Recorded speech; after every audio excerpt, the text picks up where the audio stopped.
It gives me great pleasure to introduce one of our learning scientists. She's learning how you all are thinking about this stuff right now. Can you believe that? It's really amazing. I saw her with her magic little iPhone device, like taking brain waves from around the room. No, at any rate, Carrie got her PhD at Northwestern and also saw the light of Puget Sound in Seattle. So she's here, did her postdoc here at UW, and is now a faculty member at UW Bothell campus. And she's here tonight to talk about my place in Puget Sound, exploring a place and an identity in environmental science learning. Thank you. What's this? Uh-oh, I just listened to something. Okay. All right. Hello, everybody. So I am going to talk about my place in Puget Sound. As you can see, I have had the privilege of working with a very amazing team for the past few years. And I just wanted to talk to you a little bit about what we've been up to with this project. As Rick said at the very beginning, we had a poster session for this project this morning where 80 amazing high school students came, and we all got to talk to them about their work related to this project. So I wanted to give you a little bit of information about that. So my place in Puget Sound is a 6 to 8 week curriculum with both high school and middle school versions. It is centered around the question of how can water make a boy fish more like a girl fish, so the phenomenon of fish feminization in Puget Sound.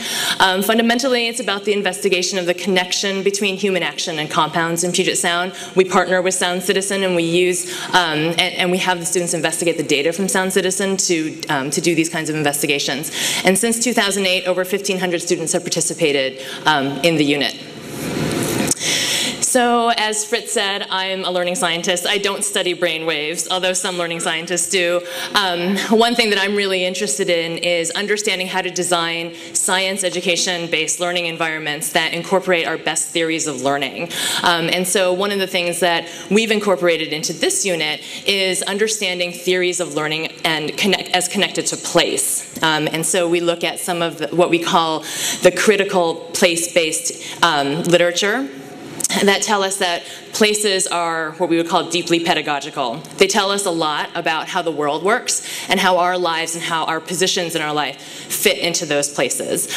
So for the design of environmental education and environmental science education, we think a lot about how to build opportunities for youth to read place critically, or in other words, to see the places in their everyday lives in a different way after they're done with our unit. We also are really interested in understanding how activities, places, and roles can position youth in certain ways to take positive action in their communities. And that was part of the poster session today.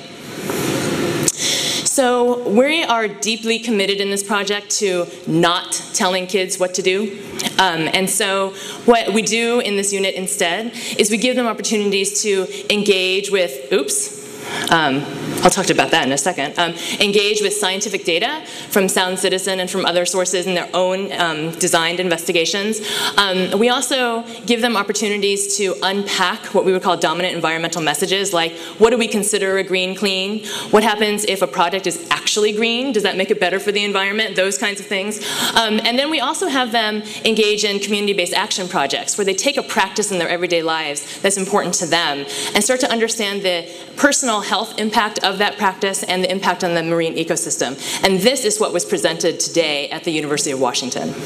So in this way, we hope that the youth take all of this information to make informed decisions about the environment and about their personal health. Another really exciting thing about my place in Puget Sound is that it has a separate program called Project Cool that is an out-of-school time program that is focused on diverse middle school youth.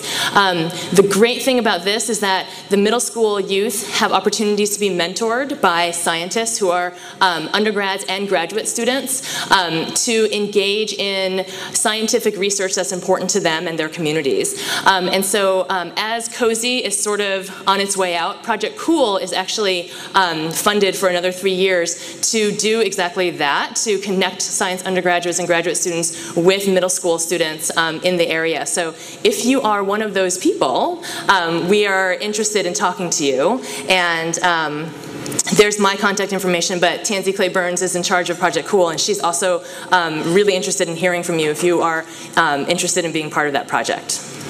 Nice.